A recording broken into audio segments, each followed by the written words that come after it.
kita sekarang akan mengatakan Indonesia pendidikan tinggi. Transformasi pendidikan tinggi harus dilaksanakan. Harus dilaksanakan. Jadi memang di sini akan kita lihat sebetulnya SDGs ini apa hubungannya dengan pendidikan tinggi? Jelas ada hubungannya, tadi ada SDGs yang keempat tentang pendidikan yang berkualitas. Jadi peran perguruan tinggi dalam pencapaian SDGs ini antara lain yang pertama itu coba kita memberikan pengetahuan dan inovasi dan solusi untuk SDGs. Pertanyaannya ini adalah memberikan pengetahuan, inovasi, dan solusi untuk SDGs. Nah, ini dampaknya apa? Hari ini kita akan mengadakan konferensi regional akuntansi.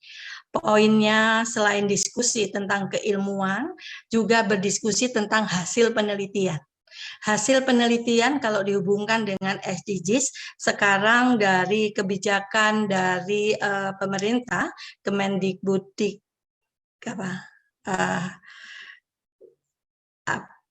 gitu ya. Kebijakan itu, maka penelitian seringkali tidak boleh tidak berdampak kepada masyarakat. Jadi di sini kuncinya adalah bagaimana kita melakukan penelitian atau pengmas dan mempunyai dampak positif untuk masyarakat. Nah, dan ini tentu saja mendemonstrasikan juga bagaimana mendukung dan mengadopsi implementasikan SDGs itu dalam operasional dan tata kelola perguruan tinggi. Di sini pasti saya yakin seluruh yang hadir di sini berasal dari perguruan tinggi yang sedang berbincang tentang kampus Merdeka, Merdeka Belajar. Pertanyaannya apakah ini menjadi juga mensupport dari SDGs? Jawabannya iya. Jadi Merdeka Belajar, Kampus Merdeka ini memang dilakukan salah satunya untuk mencapai salah satu tujuan dari SDGs, dan ternyata nanti kita akan lihat bahwa tidak hanya satu saja dampaknya, gitu ya. Nah, secara kebersamaan SDGs itu berperan memang dalam membantu perguruan tinggi di dalam meningkatkan kebutuhan SDGs yang berkaitan dengan pendidikan. Dan ini memberikan definisi yang sangat komprehensif dan kerangka global untuk sebetulnya bagaimana yang harus dilakukan oleh perguruan tinggi yang memang bertanggung jawab. Jadi ada istilah perguruan tinggi yang bertanggung jawab dan menawarkan untuk kerangka kerja yang mensupport salah satu tujuan atau keterkaitan tujuan dari SDGs, menciptakan skema pendanaan baru, hingga mendukung kolaborasi dengan internal dan eksternal. Nah, kalau kita sebutkan tadi ini adalah peran perguruan tinggi yang bertanggung jawab. Yang pertama, bagaimana kita menciptakan skema dari kolaborasi, bagaimana kita juga menghadapi bermitra dengan pemangku kepentingan dan sebagainya. Nah, strategi transformasi yang sedang dicanangkan dalam mendukung Kampus Merdeka, Merdeka Belajar, yang pertama di sana adalah belajar itu menjadi bagian pengalaman yang menyenangkan. Sehingga di Kampus Merdeka, Merdeka Belajar itu terinformasi ada 8 aktivitas yang bisa dilakukan di luar perguruan tinggi. Di luar perguruan tinggi, yaitu ada magang, ada penelitian, ada pengmas, lalu mahasiswa mengajar. Nah, ini menandakan untuk komponen bahwa belajar itu merupakan sebuah pengalaman yang menyenangkan sesuai passionnya dia, selain misalkan mahasiswa itu ingin menjadi sebagai sarjana akuntansi, tapi dia mempunyai passion yang lain, misalkan menjadi researcher, dia juga akan melakukan aktivitas kewirausahaan yang lain dan sebagainya. Tapi experience itu yang sedang ada di salah satu pengalaman dan magang yang ada di Kampus Merdeka, Merdeka Belajar. Yang kedua di sana adalah strategi transformation-nya itu adalah sistem yang terbuka. Kerjasama antar pemangku kepentingan. Tidak bisa misalkan saya dari UNER, FEB UNER, saya sendiri, tidak. Kita akan berkolaborasi dengan perguruan tinggi yang lain yang tujuannya bagaimana menciptakan lulusan dari perguruan tinggi itu, dia mempunyai experience, dia mempunyai kompetensi baik dalam kerja kolaborasi, teamwork dan sebagainya. Sehingga di sini memang ada sistem terbuka kerjasama dengan pemangku kepentingan maupun dengan industri juga, sehingga magang boleh dilakukan dan sebagainya. Lalu poin yang ketiga, dosen ini tidak seperti dosen yang lalu masuk memberikan mata kuliah, terserah mahasiswanya ngerti apa enggak. Jadi dosen ini sekarang fungsinya sebagai fasilitator dalam proses pembelajaran, karena kita tahu bahwa sumber daripada ilmu pengetahuan itu bisa dicapai dari mana saja, termasuk dari dosennya, termasuk dari media yang lain. Nah, dosen di sini adalah fasilitator. Dan yang keempat, strategi transformation itu pedagoginya yang berbasis kompetensi.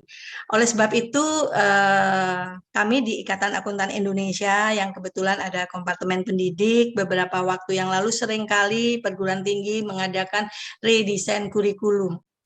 Kenapa dilakukan redesign kurikulum? Ini dalam rangka karena environment yang berubah, lalu adanya beberapa strategi transformasi yang diberikan oleh kebijakan pemerintah, maka kurikulum juga mengikuti. Jadi kurikulum ini bukan hanya daftar mata kuliah, tetapi kurikulum ini harus mampu untuk menghasilkan lulusan yang sesuai dibutuhkan oleh dunia kerja gitu. Nah, dunia kerja sedang berubah karena adanya kondisi akhir-akhir ini, maka kurikulum juga akan berubah untuk mampu memberikan kompetensi sesuai kebutuhan pada era sekarang. Yang berikutnya di sini adalah pendekatan berbasis kebutuhan individu dan berpusat pada student, jadi student learning center. Ini yang dilakukan juga pada saat kita melakukan redesign kurikulum, maka di learning methodnya ini ada satu hal yang memang menjadi catatan di sini adalah berpusat pada student learning center. Yang berikutnya, yang keenam adalah pembelajaran yang memanfaatkan teknologi.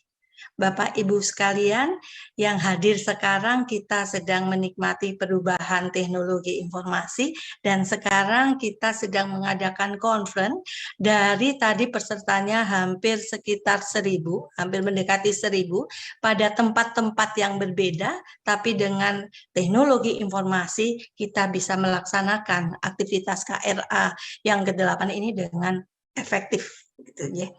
Dan berikutnya demikian juga di proses pembelajaran. Saya masih ingat di Maret 2020, perguruan tinggi sedang tercengang gitu ya. Sedang tercengang kenapa? Pada saat itu pandemi sangat ekstrim sehingga perguruan tinggi lockdown. Tapi kita di perguruan tinggi sedang melakukan proses pembelajaran. Kita tidak bisa itu berhenti. Kita diberikan waktu beberapa minggu untuk mampu menghadapi kondisi tersebut. Bagaimana kita menyiapkan e-learning untuk mahasiswa kita, proses pendidikan tetap berjalan dengan baik. Nah, di sini pembelajaran memanfaatkan teknologi rasanya menjadi strategi transformasi yang pas gitu ya, dan kita sekarang mulai melangkah pada bagaimana tingkat efektivitas teknologi informasi pada proses pembelajaran. Tentu itu adalah continuous improvement yang selalu kita bangun dalam rangka transformasi perguruan tinggi seperti yang kita bahas hari ini. Dan berikutnya adalah program-program yang relevan dengan industri. Oleh sebab itu, Bapak dan Ibu, rekan-rekan dari akuntan pendidik seluruh perguruan tinggi, rasanya aktivitas ini sudah kita lakukan. Jadi yang strategi ini kita lakukan semua. Yaitu salah satunya pada saat kita redesign kurikulum, kita akan berhubungan dengan industri. Kita akan mengadakan FGD dengan industri supaya nanti kurikulum kita bisa mencerminkan peningkatan kompetensi dari lulusan yang memang dibutuhkan oleh industri. Jadi program ini insya Allah sudah dilaksanakan semua. Dan yang terakhir, kebebasan untuk berinovasi. Ini adalah strategi transformasi dan ini diwadahi oleh satu kebijakan dari pemerintah yang namanya Merdeka Belajar dan Kampus Merdeka. Oke, berikutnya, nah ini yang tadi kita sebutkan ada strateginya dan kebijakan Merdeka Belajar. Saya yakin Bapak dan Ibu sudah khatam semuanya ini. Pembukaan program prodi baru, banyak sekali perguruan tinggi yang sudah membuka ini. Sistem akreditasi perguruan tinggi. Ini peran Ikatan Akuntan Indonesia sangat berhubungan menjadi kontribusi di sini karena pemerintah mengharapkan adanya lembaga akreditasi mandiri. Ekonomi, manajemen, bisnis, dan akuntansi, dan Ikatan Akuntan Indonesia menjadi salah satu pemrakarsa dari terbentuknya adanya Lamemba. Dan ini untuk mensupport sistem akreditasi perguruan tinggi. Dan yang ketiga di sini adalah perguruan tinggi negeri berbadan hukum. Alhamdulillah yang di beberapa ada 12 perguruan tinggi sudah berbadan hukum dan rekan-rekan yang belum ini sedang melakukan transformasi untuk menuju kepada perguruan tinggi negeri berbadan hukum. Dan semuanya sedang bergerak ke sana. Dan yang keempat, dan ini yang memang menjadi semua dosen, semua kaprodi, semua dekan, semua rektor sedang membahas Kampus Merdeka, Merdeka Belajar, bagaimana kita yang sudah formal itu harus menjadi fleksibel. Kenapa harus fleksibel? Karena di poin yang keempat ini ada 3 semester yang diharapkan oleh pemerintah untuk dilakukan di luar prodi. 1 semester 20 SKS berada di luar prodi di dalam satu kampus dan 40 SKS atau 2 semester diharapkan di luar kampus. Ini semuanya sedang mengalami hal ini. Sehingga sebetulnya di dalam SDGs ini bahwa yang poin keempat itu tadi, tujuan keempat adalah bagaimana pendidikan berkualitas untuk Indonesia dan transformasi perguruan tinggi, pendidikan tinggi sedang kita lakukan seluruhnya dan hari ini juga kita sedang lakukan dalam rangka meningkatkan kualitas penelitian serta berdiskusi tentang isu-isu terkini. Ini adalah untuk meningkatkan bagaimana inovasi dari perkembangan keilmuan yang dimiliki. Sehingga jawabannya kalau topiknya KRA ini adalah seperti tadi, transformation higher education, rasanya tepat sekali karena memang ini yang kita sedang lakukan. Dan saya di sini mohon maaf, menunjukkan salah satu produk perguruan tinggi yang kebetulan karena saya berada di Universitas Airlangga, saya mencontohkan apa yang dilakukan oleh perguruan tinggi di dalam rangka menjadi bagian untuk mewujudkan SDG 1 yang 17 itu. Jadi kita mencoba sebelum ke sini, mohon maaf, sebelum ke sini saya juga informasikan untuk yang di sini ya, strategi transformasi ini kan berhubungan dengan Tridharma perguruan tinggi. Untuk saya mencontohkan yang pengabdian ya. Nah, di sini. Dan di sini ada apa ini? Gambarnya sangat indah ya Bapak Ibu. Ini adalah salah satu aktivitas dari perguruan tinggi di mana kita sedang mencoba untuk melakukan Rumah Sakit Terapung Kesatria Airlangga. Jadi ini rumah sakit yang dalam bentuk kapal terapung gitu ya. Dan ini pertama kali dioperasikan di akhir Oktober 2017 dan ini adalah dari Kesatria Airlangga, Universitas Airlangga bekerja sama dengan para Kesatria Airlangga, dan ini memang pertama kali ide ini muncul dari Dr. Agus Haryanto. Beliau adalah orang pertama yang mengajukan ide dan menjadi cikal bakal Kesatria Airlangga, yaitu rumah sakit terapung, sehingga dia kapal ini bisa masuk sampai ke pelosok gitu ya. Ini menandakan tadi yang ada kesehatan, ke salah satu SDGs juga ada untuk kesehatan dan macam-macamnya. Ini salah satu produk perguruan tinggi untuk mewujudkan hal tersebut. Dan di sini tahu betul bahwa rumah sakit terapung ini bagaimana kurangnya sarana dan prasarana kesehatan yang ada. Karena daerah Indonesia tadi kalau kita lihat gitu ya, sangat berpulau-pulau, terdiri dari beberapa pulau. Coba sebentar saya. Sehingga daerahnya yang cukup terpencil, maka pelayanan medis yang diberikan juga sangat minim. Dan ini merupakan salah satu ya, melalui aktivitas ini dengan awalnya menjadi perahu kayu gitu ya. Dana yang terkumpul secara swadaya pada saat itu di awal adalah 100 juta. Lalu dari Ikatan Alumni gitu dari Fakultas Ekonomi Universitas Airlangga menyumbangkan sekitar 1 M supaya menjadi rumah sakit terapung gitu ya. Lalu di sini ikut serta sekitar 40 tenaga medis yang dilibatkan untuk membantu masyarakat setempat.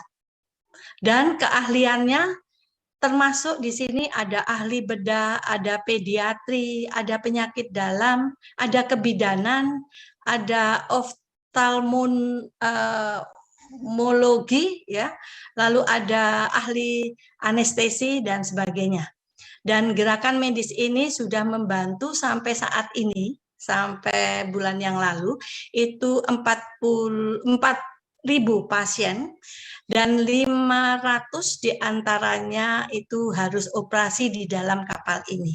Jadi kita lihat bahwa perguruan tinggi melalui kolaborasinya juga mampu untuk mewujudkan SDGs itu selain tadi yang utama dari kualitas pendidikan. Itu rasanya yang kita bisa sharing bagaimana kita membangun perguruan tinggi dalam rangka topik yang rasanya kita sudah lakukan, yaitu Transforming Higher Education for Sustainable Development Goal. Mungkin itu saya kembalikan ke Pak Dekan sebagai moderator. Terima kasih.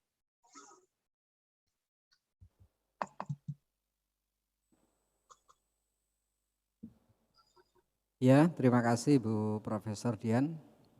Pemaparan yang sangat luar biasa dan sangat lengkap, juga sistematis.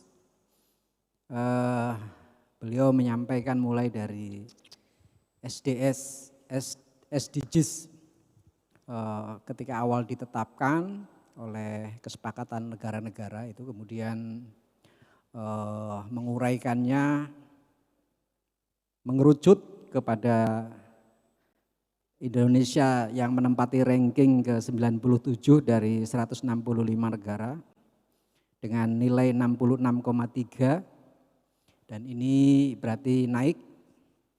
Ini juga menunjukkan bahwa ternyata Indonesia sudah merangkak gitu ya, mengikuti alur perkembangan pembangunan ini menuju tujuan-tujuan SDGs ini. Kemudian juga disampaikan bahwa beberapa prestasi yang dicapai oleh Indonesia, ada beberapa SDGs yang nomor 13 terkait dengan iklim atau alam. Indonesia sudah mulai memperbaiki diri terkait dengan pengelolaan dan pelestarian alam.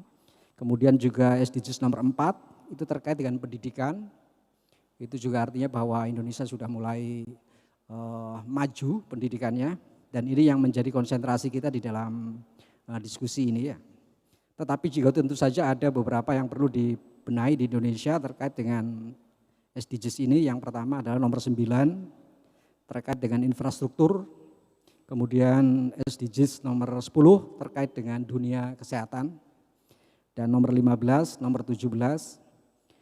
Nah, terkait dengan pandemi, Indonesia tentu saja meskipun situasi pandemi, tapi juga tetap berjuang untuk tetap menjalankan proses pembangunannya sesuai dengan SDGs ini.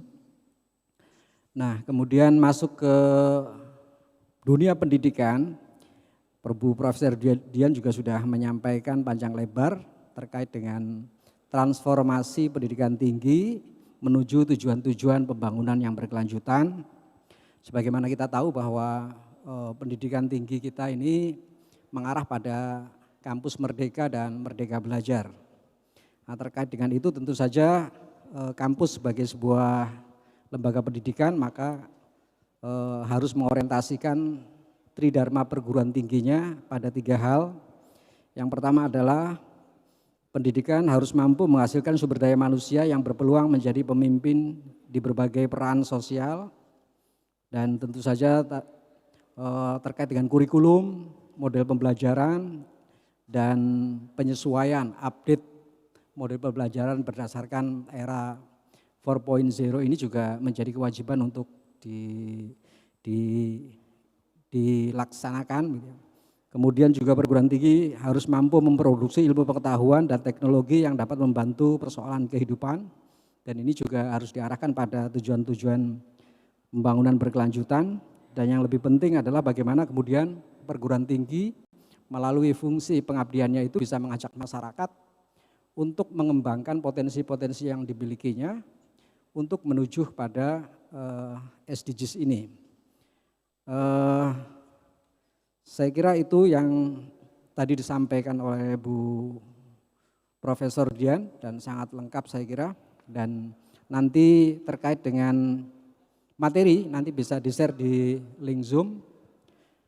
Dan kalau mungkin juga nanti perwakilan dari co-host akan menyampaikan beberapa materi yang didiskusikan pada KRA ke-8 ini. Kemudian sesi berikutnya adalah sesi tanya jawab, dan saya persilakan kepada para peserta KRA ke-8 yang menginginkan bertanya dan meminta penjelasan lebih jauh terkait dengan apa yang disampaikan oleh Bu Profesor Dian. Kami persilakan.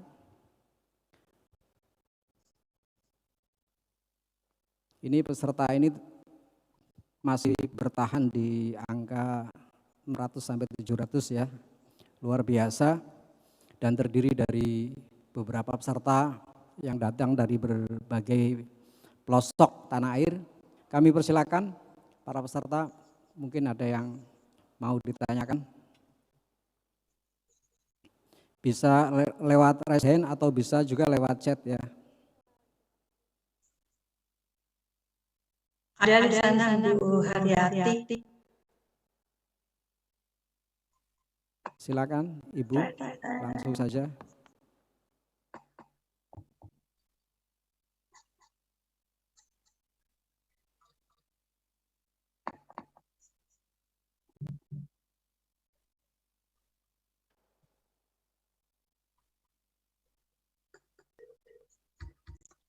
Ada Bu Haryati, silakan Bu Haryati, ini kepencet atau memang mau bertanya nih? Bu Haryati Utesa.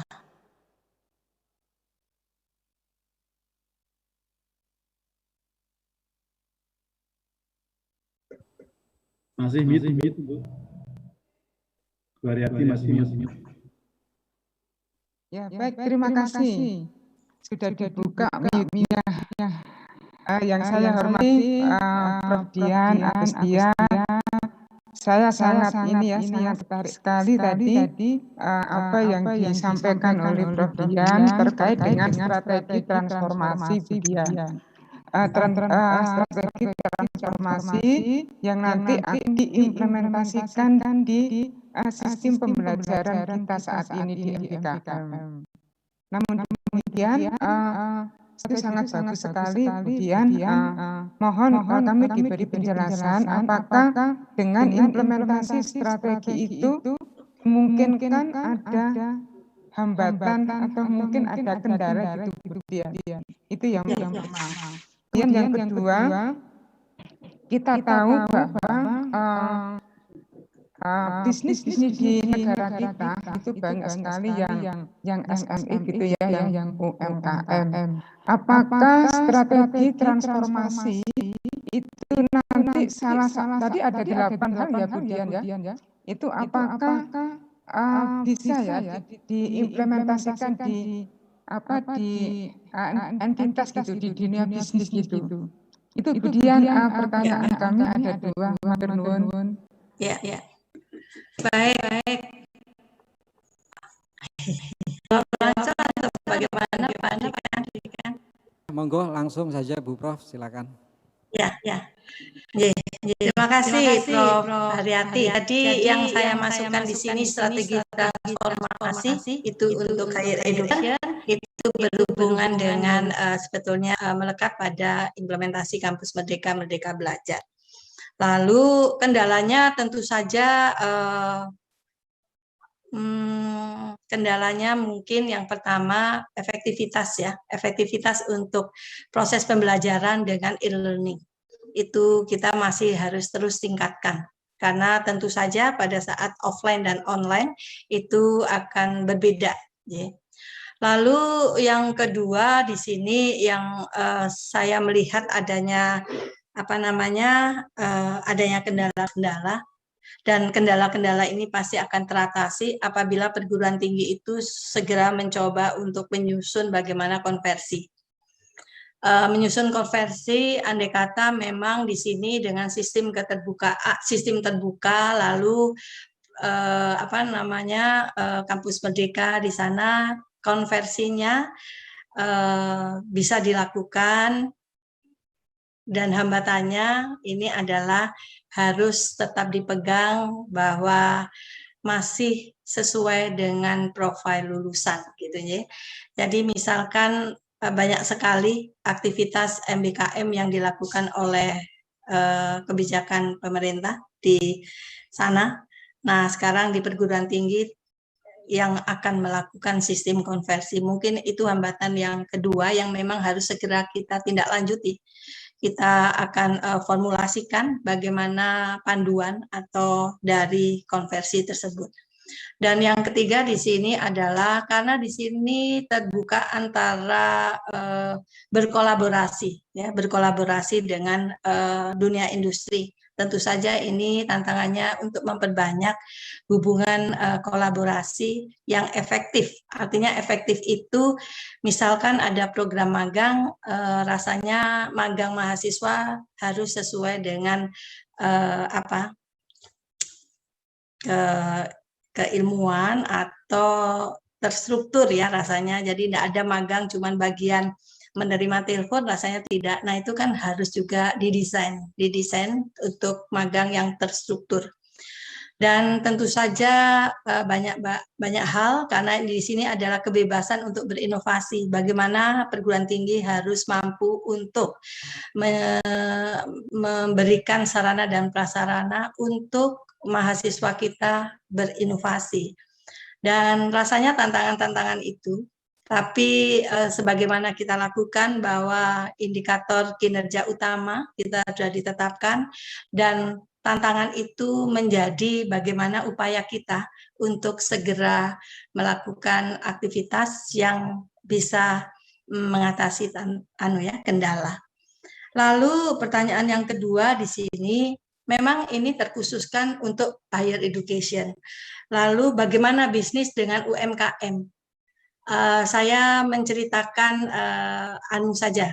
kondisi di Fakultas Ekonomi dan Bisnis Universitas Airlangga, semua kegiatan kita itu akan kita fokuskan untuk menunjang, tidak menfokuskan ya, artinya menfokuskan itu boleh ada aktivitas yang lain yang mensupport SDGs nomor berapa dan sebagainya boleh, tetapi kita fokuskan untuk tahun ini 2021 itu ke poin 1, SDG 1, yaitu SDG 1 kalau tidak salah ini adalah pengentasan kemiskinan, SDGs 4 tentang kualitas dari pendidikan yang berkualitas, SDGs yang ke-8 itu pekerjaan yang layak dan pertumbuhan ekonomi, dan yang ke-7 adalah kemitraan. Nah, di sini tentu saja semua aktivitas tadi kita berhubungan dengan Tridharma perguruan tinggi. Nah, pengabdian masyarakat ini adalah kita duduk bersama untuk penmas kita yang bertujuan untuk pengentasan menghidupkan industri tadi UMKM dan sebagainya ya. Jadi ini contoh untuk implementasi di dalam perguruan tinggi. Contohnya tadi kita fokus ke 4 itu, tetapi boleh andai kata ada dosen yang bilang, saya penmasnya akan membantu dengan FKM untuk meningkatkan kesehatan, bagaimana pemahaman kesehatan untuk sadar menjadi bagian menghadapi pandemi misalkan begitu, silakan saja. Tetapi fokus utama aktivitas dari 4 hal itu. Nah itu menandakan bahwa juga tidak luput dari bagaimana Pengmas kita untuk bersama dengan UMKM. Salah satu yang sedang kita lakukan adalah mengadakan matching fund, yaitu memberikan bagaimana meningkatkan produktivitas digital, produktivitas melalui digitalisasi sistem pemasaran. Itu kita sedang jalan untuk 38 daerah di Jawa Timur. Untuk membantu UMKM memasarkan, kita perkenalkan adalah digitalisasi untuk produksi. Salah satunya itu contohnya, sehingga tadi UMKM memang menjadi bagian kalau dihubungkan dengan pendidikan tinggi, perguruan tinggi, kita bisa baik itu penelitian maupun di pengabdian masyarakat dan sebagainya. Mungkin itu Bu sharing, Prof. Haryati. Matur nuwun Prof Dian. Bisa satu lagi nggak Prof? Satu Boleh. aja. Boleh. Tadi Prof Dian kan itu menyinggung tentang 8 IKU, indikator utama perguruan tinggi nggih Bu Dian nggih. Iya. Nah, apakah dengan strategi transformasi itu 8 IKU perguruan tinggi itu mohon maaf cenderung tercapai gitu, walaupun kita kan belum mengadakan penelitian ya. Iya. Kalau menurut pengamatan Prof Dian gimana? Apakah 8 IKU yang ada di perguruan tinggi itu nanti bisa kita implementasikan melalui strategi transformasi tadi? Iya. Itu Prof. Iya. Yang strategi transformasi ini itu meng-backup adanya Merdeka Belajar, Kampus Merdeka. Begitu ya. Jadi yang strategi transformasi ini menjadi filosofi dari munculnya kebijakan Kampus Merdeka dan Merdeka Belajar apabila itu akan efektif. Jadi itu. Nah, berhubungan dengan IKU. Jadi IKU ini apakah ini akan menjadi strategi transformasi itu akan menjadi bagian untuk 8 IKU. Kita lihat 8 IKU itu pasti yang berhubungan dengan jumlah mahasiswa kita yang mengikuti program bersama di Kampus Merdeka, jawabannya iya. Tapi tentu saja ada IKU-IKU yang lain, misalkan kita ini hanya sebagian kecil, sebagian saja Bu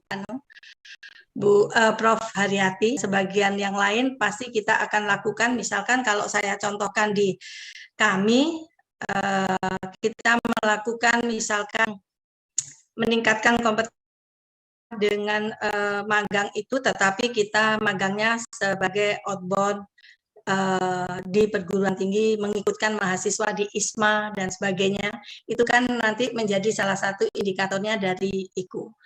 Tapi tidak semuanya akan tercapai dari IKU saja, walaupun nanti yang di perguruan tinggi tentu saja mempunyai kinerja tambahan, target tambahan untuk melengkapi adanya perguruan tinggi itu. Mungkin itu Bu Aryati. Dan ini rasanya lebih banyak masuk transformasi untuk 4 hal yang tadi. 4 hal yang pertama, untuk akreditasi, untuk kampus merdeka, untuk apa lagi tadi ya, yang keempat. Itu Bu Aryati. Nggih. Matur nuwun Prof Dian, matur nuwun Nggih. nggih. Monggo.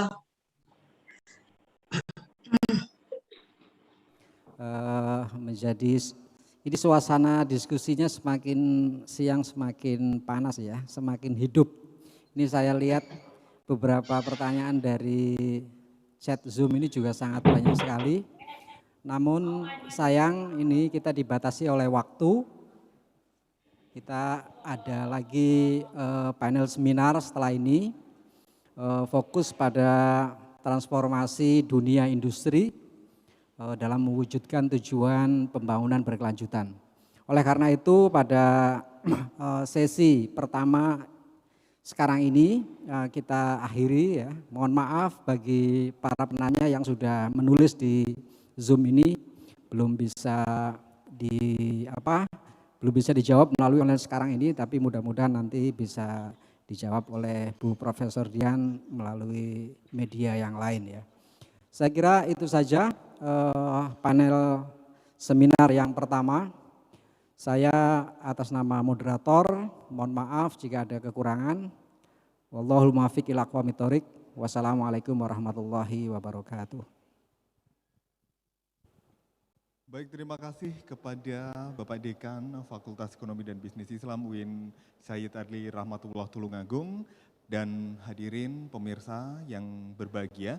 Demikian tadi adalah panel seminar pertama, dan sebelum kita memasuki panel seminar kedua, dapat kami informasikan pula nanti setelah panel seminar kedua akan ada break. Nah, setelah break kemudian Anda atau para hadirin peserta konferensi regional akuntansi 8 2021 dapat masuk ke parallel session. Benar sekali Dimas, dan langsung saja untuk sesi panel seminar kedua kami undang untuk menuju ke podium untuk memandu jalannya panel seminar, yaitu dengan moderator Wakil Dekan 1 Fakultas Ekonomi dan Bisnis Islam Universitas Islam Negeri Sayyid Ali Rahmatullah Tulungagung, Dr. Haji Mashudi, Magister Pendidikan Islam, dan kali ini tema yang diangkat adalah Transforming Corporate for Sustainable Development Goals. Dan sekaligus saya Dimas Prakoso dan saya Mega Tunjuk Hapsari. Kami undur diri dari rangkaian acara pembukaan, untuk selanjutnya akan diambil alih oleh panitia nantinya. Terima kasih atas kebersamaan Anda. Wassalamualaikum warahmatullahi wabarakatuh. Panel seminar kedua, Transforming Corporate for Sustainable Development Goals. Langsung saja kita menuju ke moderator Dr. Haji Mashudi, Magister Pendidikan Islam.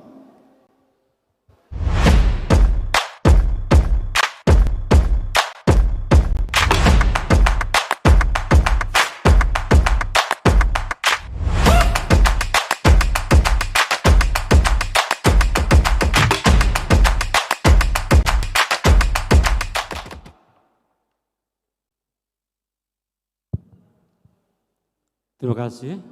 Assalamualaikum warahmatullahi wabarakatuh. Bismillah, alhamdulillah, pada siang hari ini kita melanjutkan panel sesi kedua. Ya. Ada 2 narasumber. Ya. Yang pertama nanti Bapak Muhammad Supriyadi, SE, IKCE, dan yang kedua ada Profesor Eko Ganis Sukarsono, SE, MCom, GSRS, ya, CA, PhD. Ya. Untuk menyingkat waktu, saya bacakan sekilas kurikulum vitae. Yang pertama, Bapak Muhammad Supriyadi, SE, EG, CA, ya. Lahir di Klaten 2 Juli 1970. Ya. Beliau adalah PLT Direktur Utama PT Semen Gresik. Ya. Kemudian yang kedua dari Profesor Eko Ganis Sukoharsono, SE Master of Commerce, ya, GSRS, GSRE, CE PhD, ya.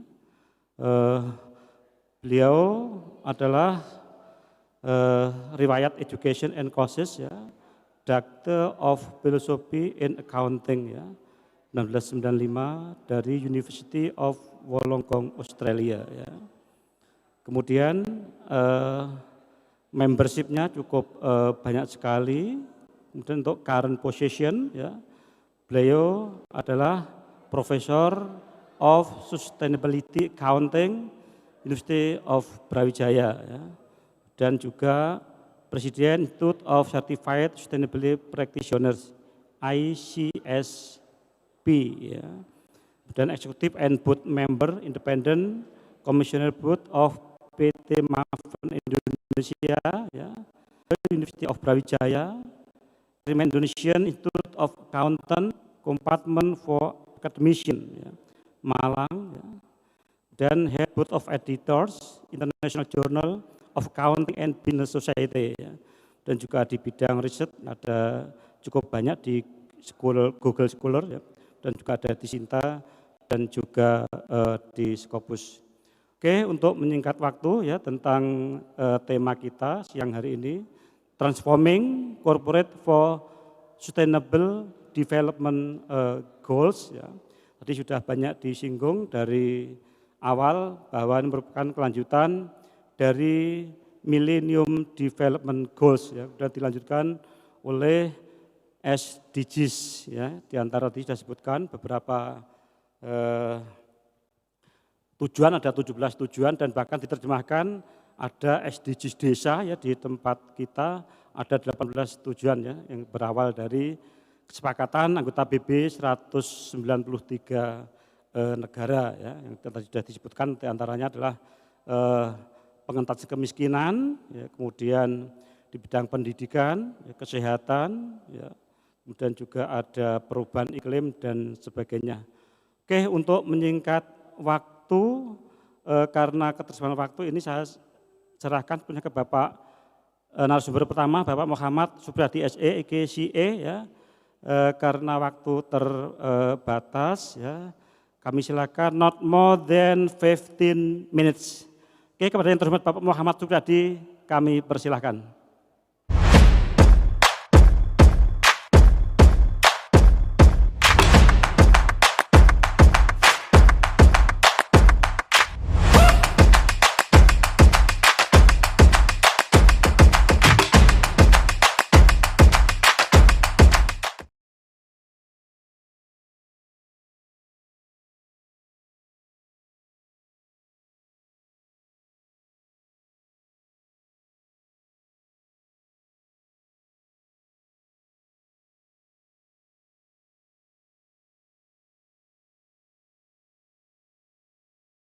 Oke, baik, Pak Masuti, apakah slide sudah dilihat dengan baik?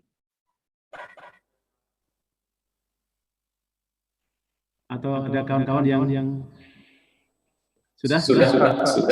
Baik, oke. Baik, terima kasih. Saya akan percepat untuk 15 menit ke depan, ya. Tadi yang disampaikan oleh Pak Masuti. Mungkin semua sudah disampaikan tadi bahwa saya dari Semen Gresik. Sebagaimana foto yang ada di slide, ini foto beneran, pabriknya bukan pabrik mati, tapi memang ini pabriknya memang beroperasi, ya, demikianlah kondisi yang di Rembang, ya. Baik, Bapak Ibu yang kami hormati,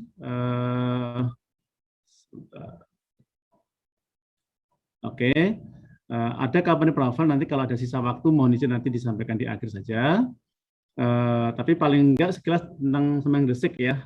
Semen Gresik. Semen Gresik yang sekarang itu mungkin Bapak Ibu semuanya ini berbeda dengan Semen Indonesia, ya. Yang dulu namanya PT Semen Gresik Persero Tbk, berubah namanya menjadi PT Semen Indonesia Persero Tbk, kemudian mendirikan anak perusahaan baru yang namanya Semen Gresik, ya. Jadi Semen Gresik ini didirikan di tanggal 10 Januari 2014 untuk pembangunan pabrik yang ada di Rembang dengan kapasitas 3 juta ton ya. Jadi lokasi dari PT Semen Gresik ini sebetulnya kalau secara anggaran dasar memang lokasi ada di Gresik, tetapi pabriknya ada di Rembang, Jawa Tengah. Kemudian pemegang saham dari Semen Gresik adalah 99,96% itu adalah Semen Indonesia Persero Tbk, sementara sisanya adalah Koperasi Warga Semen Gresik. Baik, ini gambaran saja ketika Bapak Ibu semuanya membayangkan di mana sebetulnya begitu ya. Jadi kami kira-kira 26 kilo dari Kota Rembang ya, kemudian masuk ke arah Blora. Kalau dengan perjalanan mobil ya kira-kira setengah jam dari sana. Kenapa demikian ya, memang tadi pabrik itu namanya pabrik yang memanfaatkan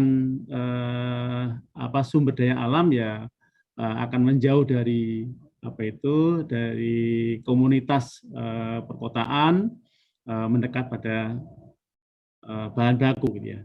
Tepatnya lokasi kami ada di Desa Kajar, Timbrangan, Tegaldowo, Pasucen ya. Jadi ada 5 desa yang terdampak dan 2 kecamatan ya, Kecamatan Gunem dan Kecamatan Bulu. Kalau Kecamatan Bulu ini masuk ke wilayah Kabupaten Blora ya. Jadi kami di perbatasan ya. Untuk membayangkan kami ada dari Tuban. Dari Tuban itu sekitar 100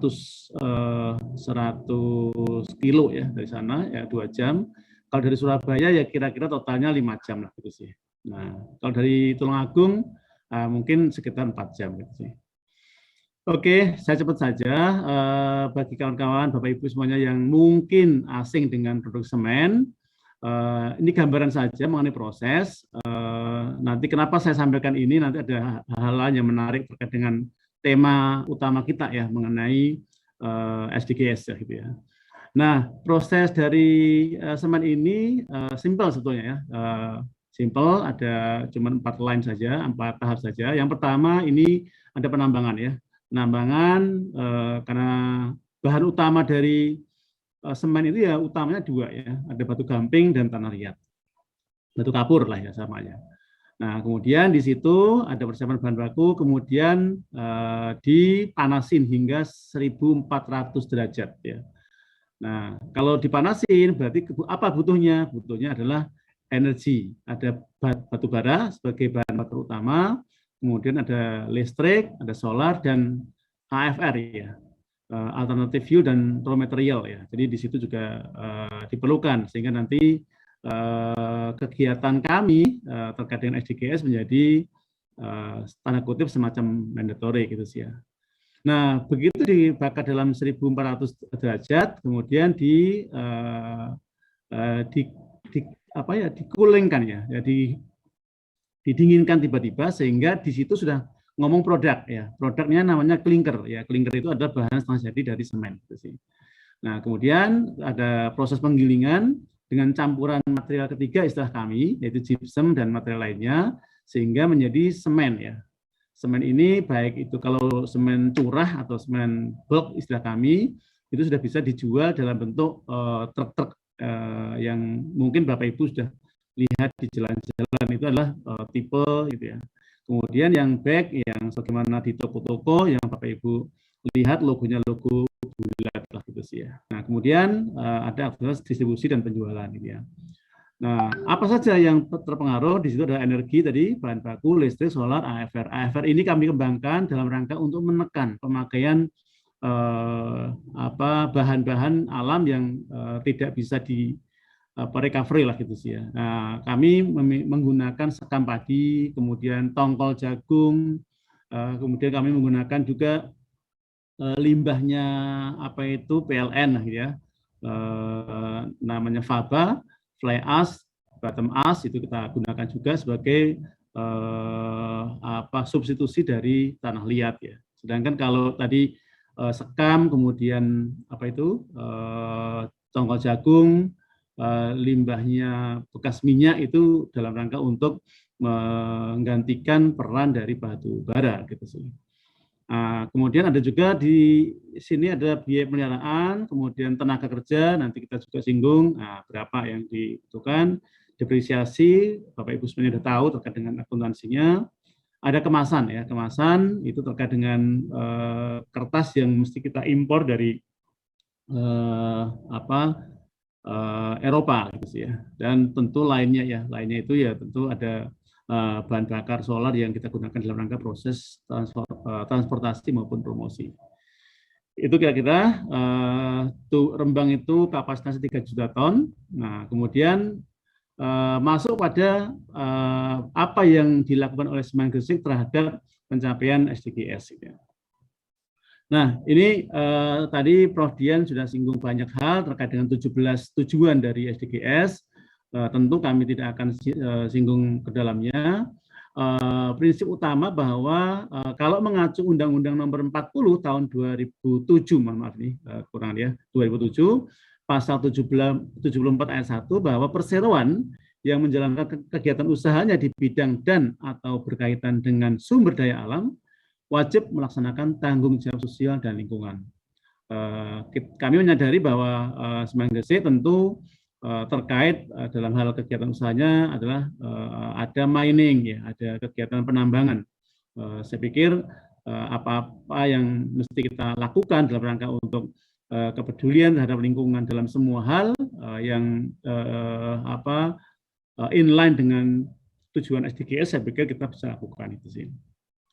Kemudian prinsip yang kedua adalah bahwa Semen Gresik ya dalam hal ini kami komitmen bahwa kami menghargai setiap belanja dalam hal terkait dengan masalah lingkungan atau CSR itu kita memandang sebagai investasi masa depan ya.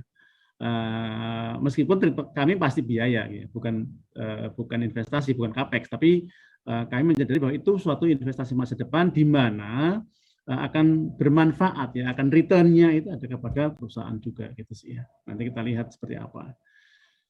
Baik, berikutnya hal-hal apa yang terkait dengan upaya-upaya untuk me-remind atau me-inline-kan dengan SDGs ya. Yang pertama terkait dengan masalah energi bersih, yaitu kalau mengacu pada SDGs itu di tujuan nomor 7. Paling enggak ada 3 hal ini ya. Jadi ada regenerative drive system long bed conveyor. Jadi panjangnya 4 km Bapak Ibu sekalian dari lokasi tambang batu kapur dibawa ke pabrik ya. Itu menggunakan bed conveyor. Kalau kita lakukan manual tentu sangat sangat costly ya gitu ya. Nah, ini kita gunakan listrik, tetapi kita menggunakan teknologi terbaru sehingga sebetulnya konsumsi listriknya menjadi lebih efisien gitu ya. Kemudian teknologi yang berbeda di antara industri semen yang ada, kami sudah menggunakan 5-stage preheater. Jadi dengan teknologi ini tentu konsumsi bahan batu baranya, bahan bakarnya itu lebih murah gitu sih, lebih murah, lebih gak banyak. Sehingga kami sudah menggunakan batu bara low kalori ya. Kalau mungkin di industri semen yang lainnya itu kebutuhannya adalah untuk 4.200 kalori ya. Kalau di Rembang ini cukup dengan 3.800 sehingga cukup hemat ya. Nah, kemudian tadi yang kami sampaikan AFR adalah kita memanfaatkan alternatif fuel dan raw material. Tujuannya adalah mensubstitusi kebutuhan panas ya, kebutuhan batu bara, kebutuhan solar, tetapi kita gunakan limbah-limbah ini sebagai penopang kebutuhan energi. Dan ini apa dampaknya? Dampaknya tentu terkait dengan masalah cost structure-nya lebih bagus ya, harga pokoknya lebih efisien. Itu satu hal poin yang terkait dengan bisnis.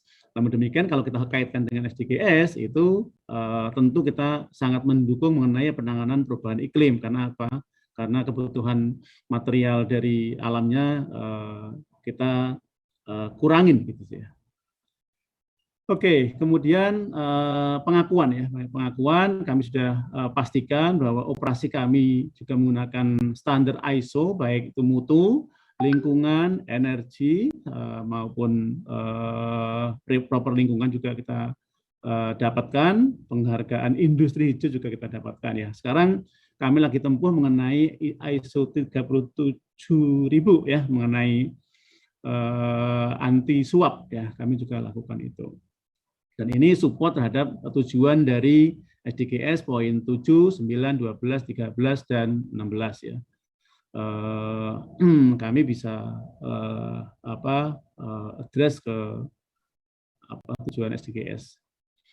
Nah, kemudian Bapak Ibu sekalian, apa yang kami lakukan terhadap lingkungan? Kami memiliki 5 pilar CSR ya, 5 pilar utama. Ya. Kami lakukan semuanya ini dalam rangka untuk peduli kepada lingkungan sekitar utamanya. Memang kami akui bahwa kami tidak bisa melakukan untuk semua area di Rembang khususnya ya, karena kami skalanya skala suatu company, maka utamanya tentu adalah kepada masyarakat yang terdapat di sekitar ya. Tadi ada 6 desa dan di 2 kabupaten itu sih ya. Nah, yang pertama adalah mengenai SG Lestari. SG Lestari ini kita tujuannya adalah mendukung terciptanya kondisi lingkungan yang lebih baik dan di masyarakat. Kami tentu bertanggung jawab betul terhadap konsekuensi dari namanya pabrik debu ya, mungkin penghasil debu. Tetapi kalau misalnya ada suatu pabrik debu tapi tidak bisa debunya dikendalikan, itu luar biasa dan itu komitmen kami. Berikutnya adalah SG Mandiri. SG Mandiri ini spesialnya terkait dengan masalah kemandirian ekonomi ya. Jadi bagaimana membangun masyarakat yang berdaya dan berkelanjutan. Nanti detailnya akan kita bisa sampaikan berikutnya lah. Berikutnya adalah SG Sehat ya. SG Sehat mendukung terciptanya kondisi kesehatan masyarakat yang lebih baik ya. Kemudian SG Cerdas mengembangkan pengetahuan melalui proses pembelajaran dan pelatihan. Yang terakhir adalah mendukung kearifan lokal dalam membangun sarana dan prasarana melalui SG Peduli gitu sih. Nah, bagaimana nih contoh-contoh apa yang kami lakukan terkait dengan lingkungan ya. Satu, bahwa terkait dengan SG Lestari kami membangun EduPark. EduPark ini adalah kawasan yang terintegrasi mulai dari pertanian, peternakan, perikanan, kami integrasikan di situ maupun kepada perkebunan ya. Jadi kita di lahan seluas 2 hektar kami coba namanya EduPark, berarti ada hal-hal yang menjadi percontohan bagi masyarakat sekitar yang alhamdulillah dikunjungi terakhir oleh Menteri Desa Tertinggal dan harapan dia juga cukup antusias dan berikutnya adalah pembangunan embung untuk pengairan dan pengendalian banjir. Di Rembang kami sadari bahwa air menjadi masalah utama, sehingga kita bangunkan embung di situ, kita serahkan kepada warga untuk dikelola. Nah, kemudian ada P4L nih. Ada pemanfaatan pekarangan dan pengembangan pangan lokal. Ini kita serukan, kita gaungkan kepada masyarakat sekitar untuk memanfaatkan lahan pekarangan yang sebelumnya itu nganggur gitu ya. Ya itu bagaimana bisa memanfaatkan secara keekonomian dan dimanfaatkan bagi belanja keseharian gitu sih ya. Ini terkait dengan tujuan 2 ya, tanpa kelaparan, kemudian pekerjaan layak ya, kemudian penanganan iklim maupun ekosistem daratan. Kemudian SG Mandiri memang ini pesan dari saat itu Wakil Menteri BUMN Pak Budi Gunadisadikin yang sekarang menjadi Menteri Kesehatan, bahwa tujuannya adalah bagaimana kita membangun kemerdekaan ekonomi bagi kawasan masyarakat sekitar. Sehingga kita buat program sahabat ternak ya, peningkatan kemampuan peternakan. Ada juga warung binaan yang ada di lokasi kami, itu dikelola oleh masyarakat sekitar. Kami juga ramah terhadap program sahabat difabel, itu pelatihan membatik untuk disabilitas ya.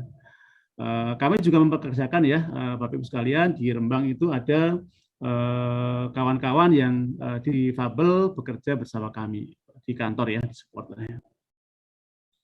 Nah, langsung aja ke SG Cerdas ya. Kami juga tentu kalau cerdas ini terkait dengan masa depan yang lebih panjang lagi bagi adik-adik di sekitar pabrik. Oleh karena itu kita berikan beasiswa prasejahtera, kemudian kita juga punya program sahabat seni maupun program sahabat santri, gitu ya. Tujuannya apa? Tujuan bagaimana kita meyakinkan bahwa adik-adik di lingkungan pabrik kami adalah tidak ada yang tertinggal tadi ya, nggak ada yang tertinggal dalam hal pendidikannya. Gitu. Oke, baik. Kemudian adalah SG cerdas, SG sehat ya. SG sehat itu ada program AYOMI, Ayo Optimalkan Gizi ya. Ini untuk menangani gizi buruk atau terkait dengan stunting, kami lakukan secara berkala, periodik. Ada juga program gerobak pengangkut sampah ya, itu kita lakukan, dan jambanisasi. Semuanya memang kita lakukan pada area-area yang di sekitar pabrik kami. Nah, berikutnya SG Peduli, kami juga membangun rumah-rumah yang tidak layak huni ya. Kita bangunkan, kemudian kalau tadi sempat disinggung dan ditanyakan mengenai kemiskinan ekstrim, ya mungkin di sini adalah salah satu sasarannya adalah bagi masyarakat yang masuk pada ranah kemiskinan yang ekstrim, gitu ya. Kemudian juga terkait dengan keterlibatan kami dalam penanganan COVID-19 di Jawa Tengah. Kebetulan saya sendiri sebagai koordinator Jawa Tengahnya, dan alhamdulillah ya terkendali dengan baik. Kemudian ada lagi program pipanisasi sumber air bersih di namanya Desa Suci ya, Pasucen namanya. Itu kita sudah borkan sampai sekitar 100 meter untuk menghasilkan air yang dapat digunakan untuk warga. Oke, kemudian berapa orang ya kami merekrut dari tenaga kerja sekitar. Paling tidak saat ini Bapak Ibu sekalian ada sekitar 1.300 karyawan ya, baik itu organik maupun outsourcing yang ada di sana yang terlibat dalam bisnis kami di Rembang, yang 84%-nya itu adalah masyarakat Rembang sendiri, gitu sih.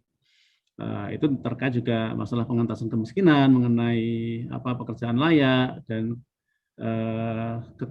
berkurangnya kesenjangan. Saya pikir itu poin-poin yang memang kita sasar dan menjadi mandat dari regulator, gitu sih ya. Nah, kemudian kayaknya satu lagi tertinggal lah mengenai SMOR ya. Kami juga punya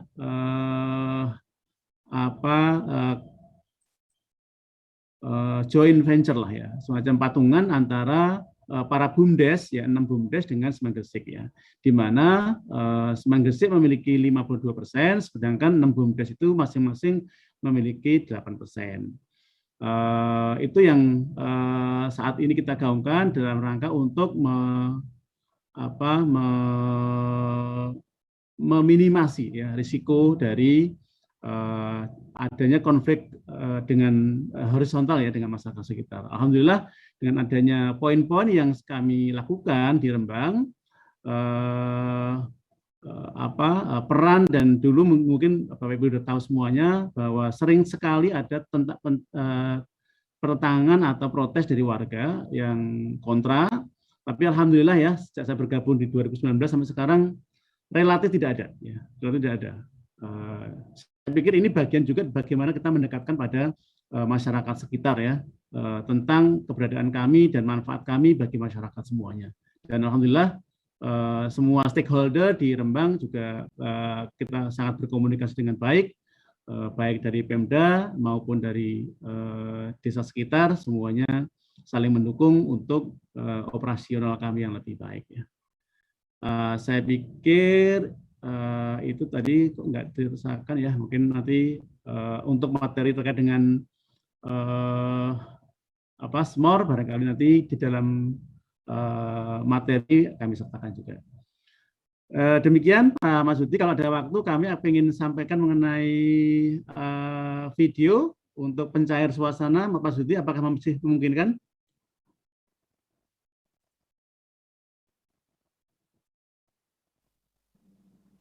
Oke. Kalau nggak ada jawaban, saya mau setelkan nih. you.